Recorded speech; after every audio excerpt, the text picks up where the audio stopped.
जय मसीह की मेरे प्रियो आज फिर एक बार मेरी आप सबों से नम्र निवेदन है, इस वीडियो के अंत तक मेरे साथ बने रहिए। इन दिनों में डैनियल राज मत्ती 23:23 को लेकर जो चैलेंज किया है, उस चैलेंज को लेकर मैं इस वीडियो को बना रहा हूं। कृपया मेरे साथ अंत तक बने रहें तो तुम और तुम्हारा घराना बहुतायत की आशीषों से भरपूर हो जाएगा। हाँ मेरे दोस्तों, सत्य को जानोगे तो सत्य के द्वारा प्रभु तुम्हें बहुतायत की आध्यात्मिक आशीषों से भर देगा। तो दोस्तों, फिर एक बार मैं आप सबों से कहना चाहता हूं, सत्य को जानो, सत्य की खोजी बनो, क्योंकि हमारा परमेश्वर, हमारा प्रभु यीशु मसीह सत्य है, उसका वचन सत्य है और उसकी कलीसियां जो सत्य का आधार और खंभा है। वचन कहता है कि तुम्हारा बर्ताव कैसा होना चाहिए।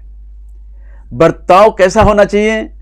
केवल सत्य की आशा अभिलाषा में हमें निरंतर बने रहना है।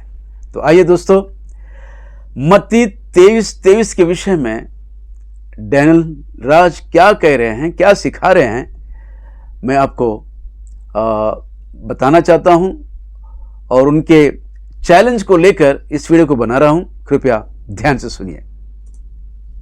वाले अपना दुकान YouTube पर चलाते हैं, इनको पैसे दिए जाते हैं ना। दोस्तों, दशमांश के टॉपिक पे मैं इस वक्त में आना चाहूंगा। बहुत अच्छा। पोस्टर आपने देखा होगा, थंबनेल आपने देखा होगा, जहां पर मैंने 1 लाख रुपए का इनाम उन लोगों के लिए रखा है जो मुझे मत्ती 23:23 को ये प्रूफ करके बता दे, इन कॉन्टेक्स्ट ये प्रूफ करके बता दे कि मत्ती की किताब उसके 23वें अध्याय और वचन 23 में दशमांश का जिक्र यीशु ने किया। जानते हो, आज जब मैं इस वचन को आपके बीच में रखूंगा तो मैं चाहता हूं कि विश्व के जितने भी वो पास्टर्स हैं जिन्होंने मसीह की दया में इस दशमांश को बड़े गंदे तरीके से जबरदस्ती मसीह के लोगों पे थोपा है। बहुत अच्छा। और ऐसे मसीह भाई बहन जिनको मसीह से प्यार होता है, जिनको प्रभु से प्यार होता है, वो अपना पाप का जीवन त्याग कर परमेश्वर से प्यार कर कर बैठते, उस विश्वास का, उस परमेश्वर के प्रति भरोसे का, उस प्यार का, ये कुछ ऐसे लूसीफर के लोग जिनको लूसीफर ने गलत शिक्षा को फैलाने के लिए मसीह के दया में रख दिया है, ये उनका फायदा उठाते हैं। मान लीजिए दशमांश नए नियम की कलीसिया के लिए नहीं है। मान लीजिए कि दशमांश नए नियम की कलीसिया के लिए नहीं है, तो फिर पहले सदी की कलीसिया प्रभु को देने के विषय में प्रेरितों की शिक्षा में जो चलते थे, क्या उसका जिक्र, क्या वो शिक्षा यह महाशय जानता है? मैं आपको बताना चाहता हूं, पहले सदी की कलीसिया प्रेरितों की शिक्षा में चलते थे और उनकी शिक्षा में चलते हुए उनकी आज्ञा के अनुसार पहले सदी की कलीसिया अपनी सारी संपत्ति बेचकर जो धन मिलता था, जो रुपया पैसा मिलता था, वे सब लेकर प्रेरितों के चरणों के पास रख दिया करते थे। हाँ मेरे दोस्तों, ऐसा लिखा है।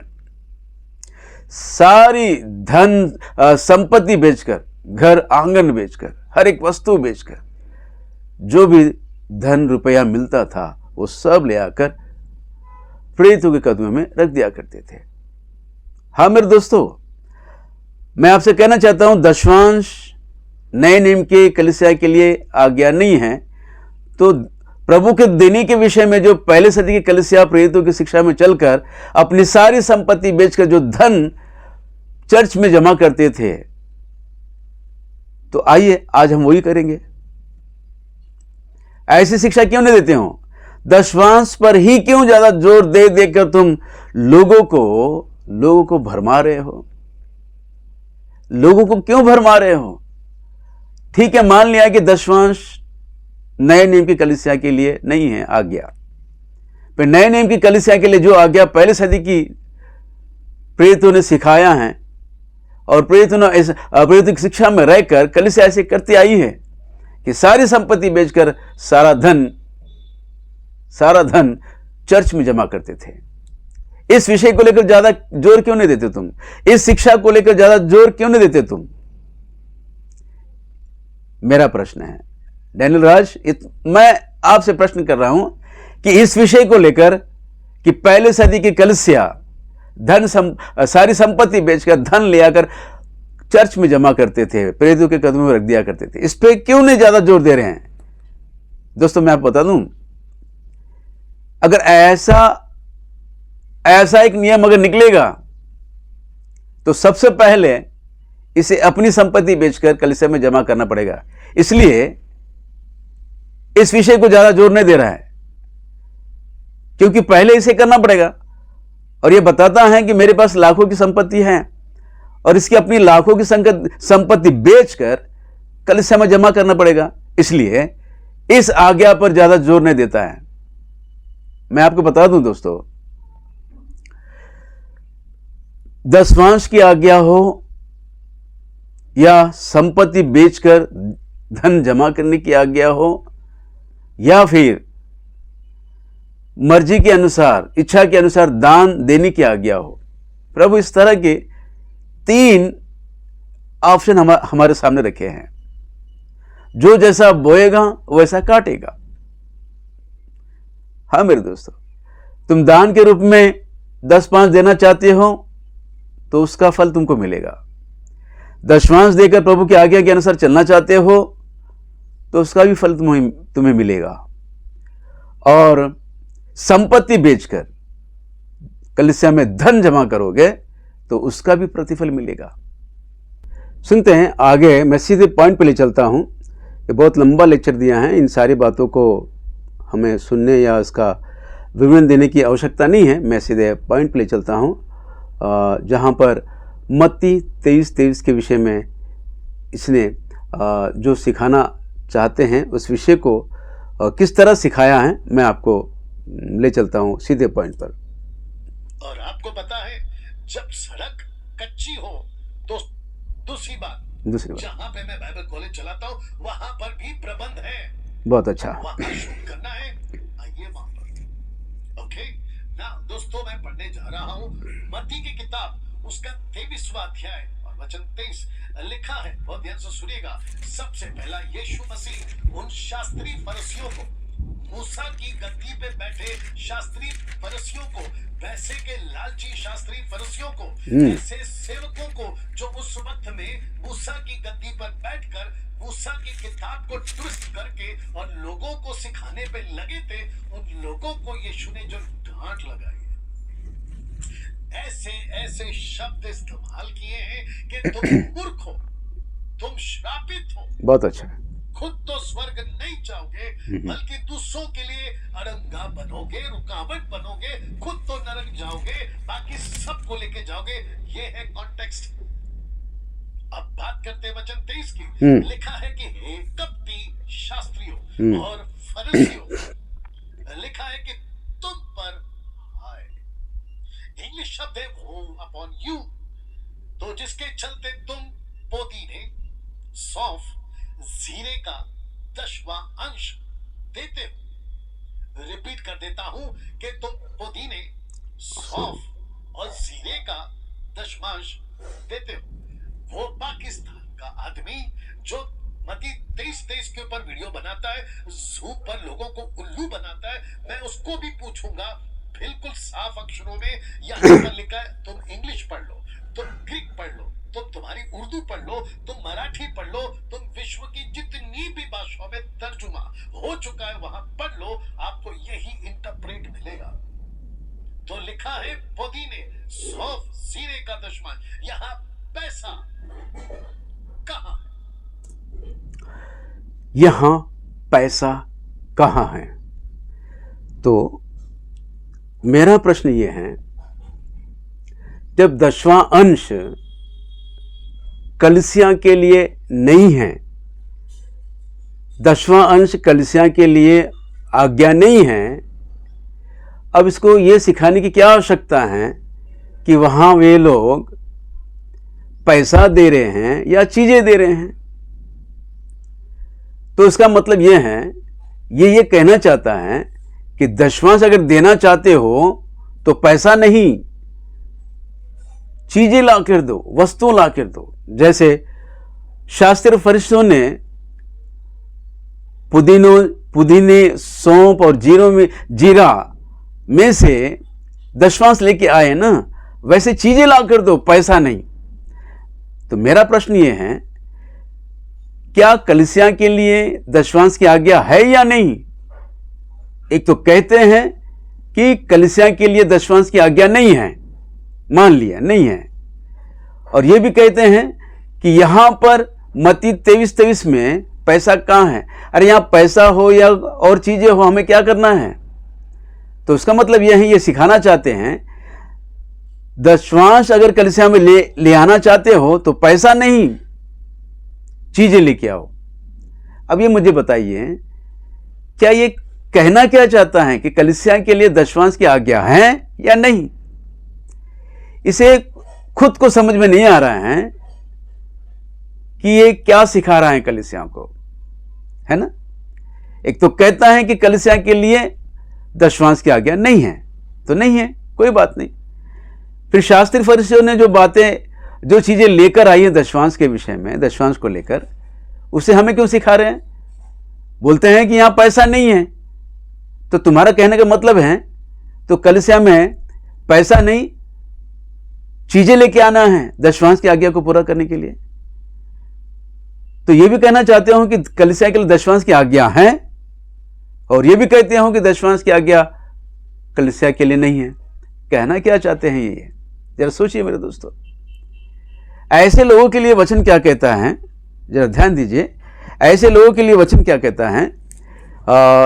तीमुथियुस के नाम लिखी गई पहली पत्री उसका, और पहली पत्री उसका 7वें वचन में प्रेरित पौलुस अपने प्यारे शिष्य तीमुथियुस से लिखकर कहते हैं।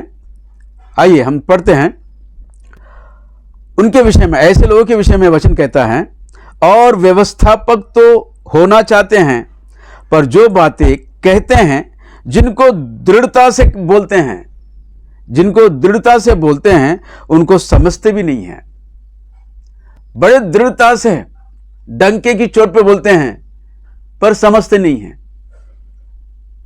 और ये ऐसे लोग हैं जो व्यवस्थापक बनना चाहते हैं, कलीसिया के प्रचारक बनना चाहते हैं, सिखाने वाले बनना चाहते हैं, लेकिन जो कुछ भी सिखाते हैं और बड़े दृढ़ता से सिखाते हैं, लेकिन वे जानते नहीं हैं, समझते नहीं हैं। जो कुछ सिखा रहे हैं उनको ये समझते भी नहीं हैं। ऐसा लिखा हुआ है वचन। दोस्तों, ऐसे अधूरे ज्ञान वाले प्रचारकों से बचिए। आइए आगे महाशय क्या कहते हैं। मैं रिपीट कर दे रहा हूं कि यहाँ पैसा नहीं, कहाँ है पैसा? कहाँ है? लिखा है, परंतु तुमने, शास्त्री फरीसियों का करे कि तुमने व्यवस्था की गंभीर बातों को, अर्थात न्याय, ऊपर से दूसरा दया और तीसरा विश्वास को छोड़ दिया। शास्त्री फरीसियों तुम पर आए क्यों? क्योंकि तुम परमेश्वर की व्यवस्था की गंभीर बातों को नहीं मानते, तुम किसी का न्याय ठीक से नहीं करते, तुम किसी पर दया नहीं करते, परमेश्वर पर विश्वास नहीं करते। अब सुनिए, जहां से ये मसीहों को उल्लू बनाते हैं ना, वो लाइन पढ़ने जा रहा हूं और वापस कहता हूं कि 1 लाख रुपए का आपको मैं इनाम दे रहा हूं। 1 लाख रुपए का चैलेंज है। बहुत अच्छा। मुंबई का, महाराष्ट्र का, भारत का किसी भी कोने का आदमी जो दशमांश के सपोर्ट पर आता है या दशमांश को सपोर्ट करता है, मेरा ओपन चैलेंज है आपको। बहुत अच्छा। आपके अकाउंट में 1 लाख रुपए ऐसे ही भेज दूंगा अगर मुझे प्रूफ कर दो कि दशमांश का नियम यीशु मसीह ने मत्ती 23:23 में रखा है। अब उस यहां पर थोड़ा सा मैं आपको बताना चाहता हूं। मत्ती 23:23 में दशमांश का विषय जो है, इनके कहने का मतलब यह है कि ये कलीसिया के लिए नहीं है। दशवांश की आज्ञा कलीसिया के लिए नहीं है। इनका कहने का मतलब है, ये बता दीजिए कि प्रभु यीशु मसीह ने यहां पर ऐसा कहां कहा है कि ये दशवांश की आज्ञा कलीसिया के लिए है। ये तो शास्त्रीय फरीसियों के विषय में कहा जा रहा है।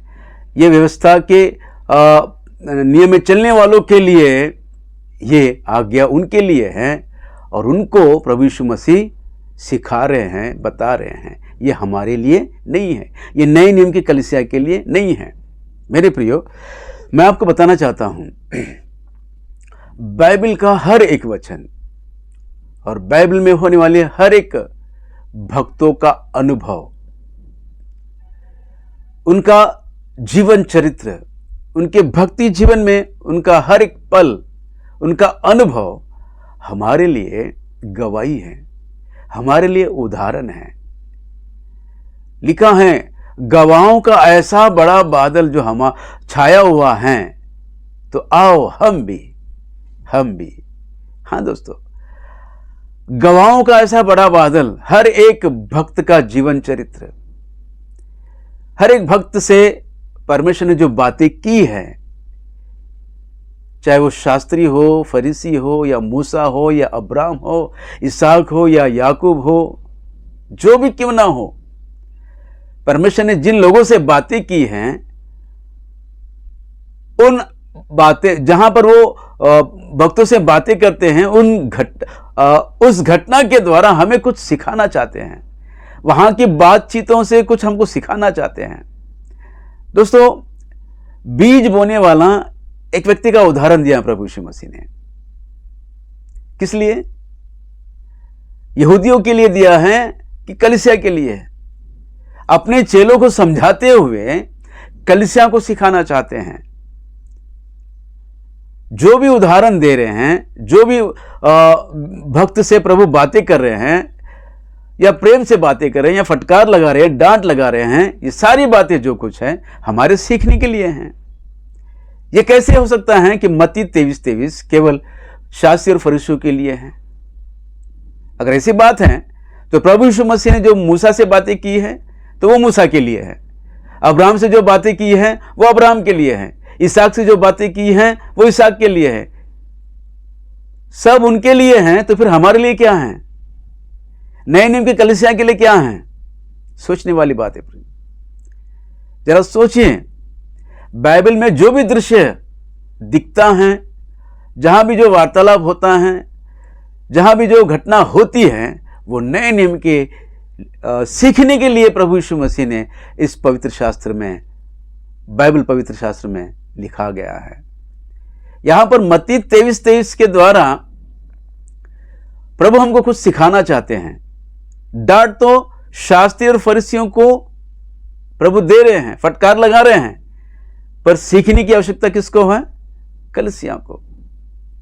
दोस्तों ध्यान दीजिए, अगर तुम कहोगे कि मूसा से जो बातें की है वो मूसा के लिए, अब्राहम से जो बातें की वो अब्राहम के लिए हैं, हाँ, जो भक्तों से प्रभु बातें की है वो उनके लिए है, फिर हमारे लिए क्या है? फिर क्या बचेगा हमारे लिए?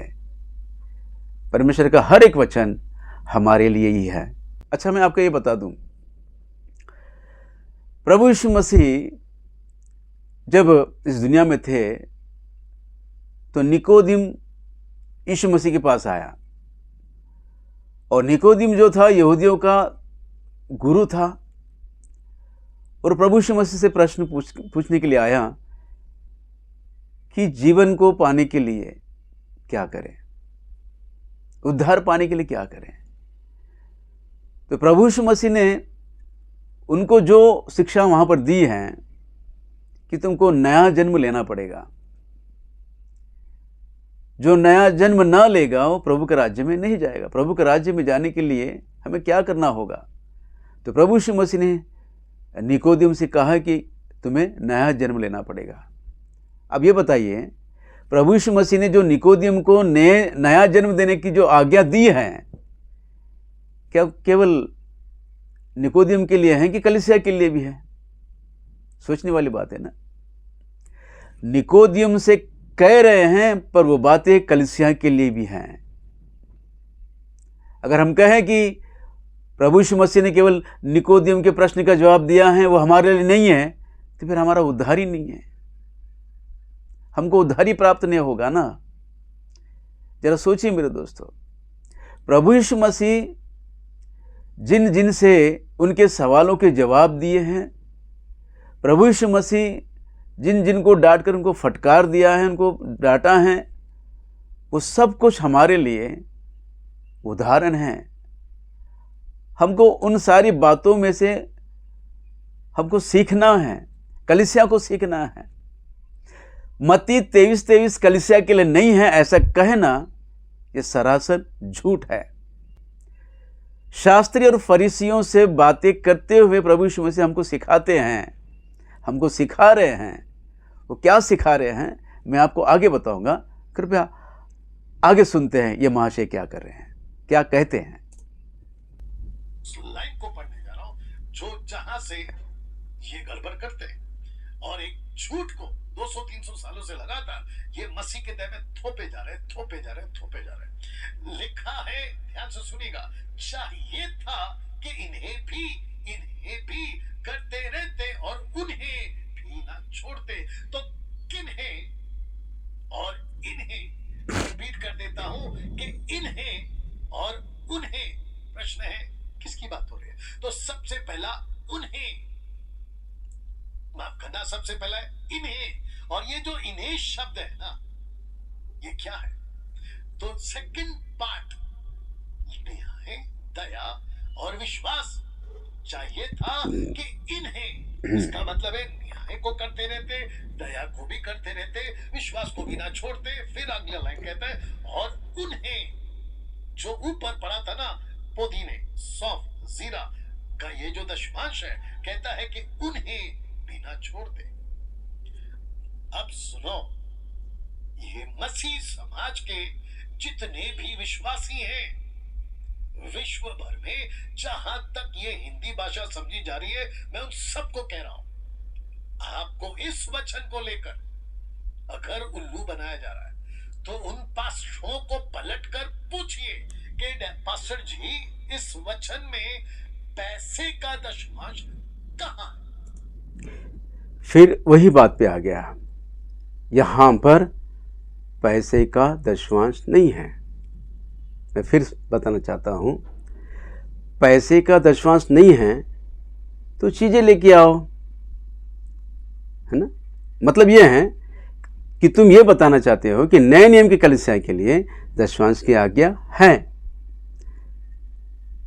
अरे ये तो बताओ कि दशमांश की आज्ञा नए नियम की कलीसिया के लिए है या नहीं। और मैं आपको बताना चाहता हूं दोस्तों, ध्यान दीजिए, प्रभु यीशु मसीह ने शास्त्री और फरीसियों को जो डांट लगाई है उसका कारण क्या है? दशमांश को लेके आ रहे हैं इसलिए डांट लगा रहे हैं क्या? और कुछ आज्ञा का पालन नहीं कर रहे हैं उसलिए डांट लगा रहे हैं? डांट लगाने का कारण क्या है? तो लिखा है, तुम तो दशमांश की आज्ञा को पालन करने में लगे हैं, उसमें कोई चूक नहीं हो रहा है। व्यवस्था की आज्ञाओं में से दशमांश की आज्ञा जो दी गई है उसका पालन तो कर रहे हो, लेकिन व्यवस्था की आज्ञाओं में से एक गंभीर आज्ञा जो आज्ञा है न्याय, दया और विश्वास के विषय में, तुम उनको निर्लक्ष्य कर रहे हो। ये जो गंभीर आज्ञा है, व्यवस्था की गंभीर आज्ञा, न्याय, धर्म, न्याय, दया और विश्वास, इन आज्ञाओं के विषय में तुम चूक रहे हो, इसे हल्का समझ रहे हो, इसे नहीं कर रहे हैं। क्यों? इस विषय को लेकर प्रभु यीशु मसीह उनको डांट लगा रहे हैं, ना कि तुम दशमांश लेके आ रहे हो, ये तुम्हारे लिए श्राप है, इसलिए डांट लगा रहे हैं। नहीं मेरे दोस्तों, दशमांश के विषय में बोलते हुए कहते हैं इन्हें भी करते और उन्हें भी करते। उन्हें यानी उन्हें यानी न्याय, दया और विश्वास के विषय में भी तुम, उन सारे आज्ञाओं के विषय में भी तुम सतर्क रहते और करते रहते हैं तो अच्छा होता। हाँ मेरे दोस्तों, यहां प्रभु यीशु मसीह शास्त्री और फरीसियों को डांट जो लगा रहे हैं, दशवांश को लेके आ रहे हैं, इस कारण नहीं डांट रहे हैं। वो दूसरी आज्ञा जो हैं उसको वो ध्यान नहीं दे रहे हैं, उस पर अमल नहीं कर रहे हैं, जो न्याय, दया और विश्वास हैं। उस आज्ञाओं के विषय में, उन आज्ञाओं के विषय में वे चूक रहे हैं, उस पर अमल नहीं कर रहे हैं। इसलिए प्रभु यीशु मसीह उनको डांट लगा रहे हैं, ना कि दशवांश को लेके आ रहे हैं। दशवांश को लेके आने के विषय में डांटने लगा रहे हैं, और ये हमको सिखा रहे हैं कि दशवांश को लेके आने के कारण प्रभु यीशु मसीह उनको डांट लगा रहे हैं। ये कैसा व्याख्या है इसका? सुनते आगे मेरे दोस्तों। बिल्कुल साफ लाइन में उनको पूछना कि हमको प्लीज बता दीजिए कि यहाँ पैसे का दशमांश कहाँ है? पैसे का दशमांश नहीं है। यहाँ जीरा है, पुदीना है, सौंफ है। तो दशमांश की आज्ञा कलीसिया के लिए है, करते रहते, यही बताना चाहते हैं ना ये। और दूसरे शब्दों में अगर आप सेकंड लाइन पढ़ोगे तो लिखा है कि न्याय, दया, विश्वास, हाँ, इन्हें भी ना छोड़ते। तो यहाँ दो पार्ट है। हाँ, और यहाँ पैसों का दशमांश नहीं है। तो यीशु कहता है उन्हें भी करते रहते। किसको? उन्हें भी करते रहते और इन्हें भी ना छोड़ते। अब मेरा प्रश्न आप लोगों से है कि यहाँ पे दशमांश का, पैसों का दशमांश का जिक्र कहाँ है? दोस्तों अब ध्यान दीजिए, मैं आपको कुछ इस वचन के बारे में कुछ पवित्र आत्मा परमेश्वर की प्रेरणा के द्वारा आपको सच्चाई बताना चाहता हूँ। यहाँ पर मत्ती 23:23 में प्रभु यीशु मसीह, हे शास्त्री और फरीसियों तुम पर हाय, तुम पुदीने और सौंफ और जीरे का 10वां अंश तो देते हो, परंतु तुमने व्यवस्था की गंभीर बातों को अर्थात न्याय और दया और विश्वास को छोड़ दिया। चाहिए था कि इन्हें भी करते रहते और उन्हें भी ना छोड़ते। इन्हें भी करते रहते, दशवांश की आज्ञाओं को भी करते रहते, और जो आज्ञा, गंभीर आज्ञा, जो व्यवस्था की गंभीर आज्ञा है, न्याय, दया और विश्वास की आज्ञा को भी तुम करते रहते हैं तो बहुत अच्छा होता। इस शास्त्रियों के लिए प्रभु यीशु मसीह शिक्षा दे रहे हैं, डांट फटकार के साथ बता रहे हैं कि इन्हें भी करते, दशवांश को देना भी तुम दे तो रहे हो, पर व्यवस्था की वो गंभीर आज्ञाओं को छोड़ दिया है तुमने।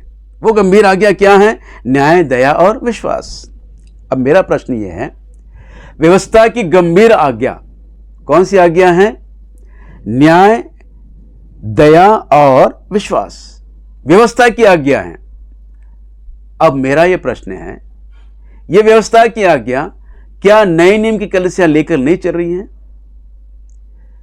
प्रभु यीशु मसीह ने हमको यही सिखाया है ना, न्याय से रहना सीखो, एक दूसरे पर दया करो और विश्वास के साथ अपनी आध्यात्मिक यात्रा में चलते रहो। प्रभु यीशु मसीह नए नियम की कलीसिया के लिए यही सिखाया है, जबकि यह व्यवस्था की गंभीर आज्ञा है। तो यह बताइए, व्यवस्था की जो आज्ञाएं हैं, क्या नए नियम की कलीसिया के लिए इसकी आवश्यकता नहीं है? है, इसलिए यहां पर कुछ बातें ऐसे हैं, व्यवस्था में दी गई आज्ञा, बहुत सारी बातें आज भी हमें उसको अमल में लाना है। बहुत सारी आज्ञा हैं, और बहुत सारी आज्ञा ऐसे भी हैं जो व्यवस्था में दी गई हैं, वो नए नियम की कलीसिया के लिए नहीं है। पर यह जानना जरूरी है कि व्यवस्था की सारी आज्ञा काटी नहीं गई है, व्यवस्था की सारी आज्ञा रद्द की नहीं गई है। व्यवस्था की आज्ञा को भी प्रभु यीशु मसीह सिखाते आए हैं नए नियम की कलीसिया के लिए। यहां साफ लिखा हुआ है, न्याय, दया और विश्वास जो व्यवस्था की आज्ञा है, ये जो व्यवस्था की आज्ञा है, प्रभु यीशु मसीह कलीसिया को भी सिखाते हैं, नए नियम की कलीसिया को भी सिखाते हैं कि तुम न्याय से रहना सीखो, एक दूसरे पर दया करो और विश्वास के साथ, विश्वास में अपने आध्यात्मिक जीवन में बने रहो। विश्वास के सिवा हम परमेश्वर को प्रसन्न कर ही नहीं सकते, ऐसा वचन कहता है। और एक दूसरे पर दया करो, नम्र रहो, और न्याय के विषय में सतर्क रहो, न्याय के विषय में संघर्ष करो, किसी के विषय में अन्याय ना करो। प्रभु ये सिखाते आ रहे हैं। ये तो गंभीर आज्ञा है, व्यवस्था की गंभीर आज्ञा है, जिसे कलीसिया के लिए बहुत जरूरी है, बहुत जरूरी है।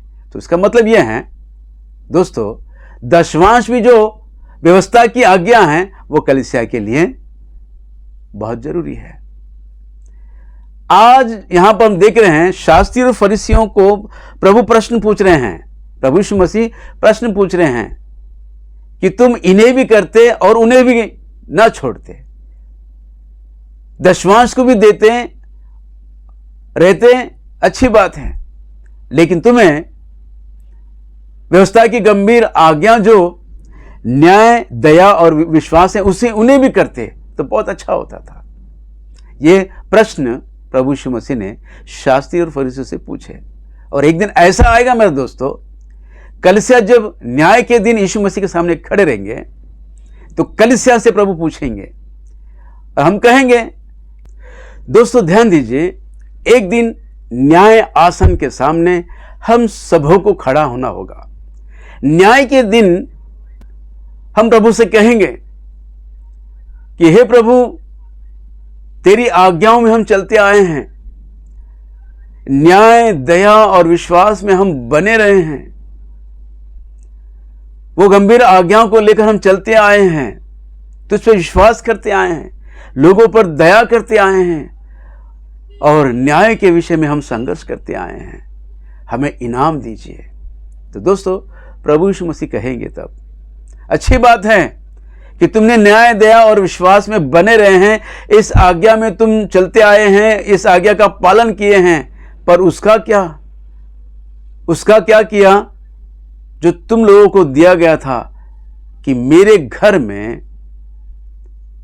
घर में दशवांश का मेरा भाग लेके आओ। दशवांश की आज्ञा को तुमने छोड़ दिया है। तो तब प्रभु यीशु मसीह कलीसिया से कहेगा कि तुम इन्हें भी करते और उन्हें भी करते तो बहुत अच्छा होता। न्याय, दया और विश्वास में तो बने रहे हो, लेकिन दशवांश की वो आज्ञा को छोड़ दिया है। क्यों? तो तब तुम कहोगे ना, अरे हमें तो ये सिखाया गया है कि दशवांश की आज्ञा व्यवस्था की आज्ञा है, ये कलीसिया के लिए नहीं है, ऐसा सिखाया गया है प्रभु, हम क्या करें? तो मेरे प्रियो, प्रभु यीशु मसीह तब सिखाने वालों को तब ऐसे दंड देगा, तब पता लगेगा जो खरी शिक्षा के नाम पर जो झूठी शिक्षा दे रहे हैं ना, तो तब प्रभु के डंडे पड़ेंगे ना, तब पता चलेगा। तो दोस्तों मेरी आप सबों से फिर एक बार प्रार्थना है, निवेदन है और आग्रह करता हूं कि आप सब लोग सत्य को जानो, सत्य की आशा और अभिलाषा में बने रहो, तो तुम और तुम्हारा घराना बहुतायत की आशीषों से भरपूर हो जाएगा। जय मसीह की। Praise the Lord. आमीन, आमीन, आमीन।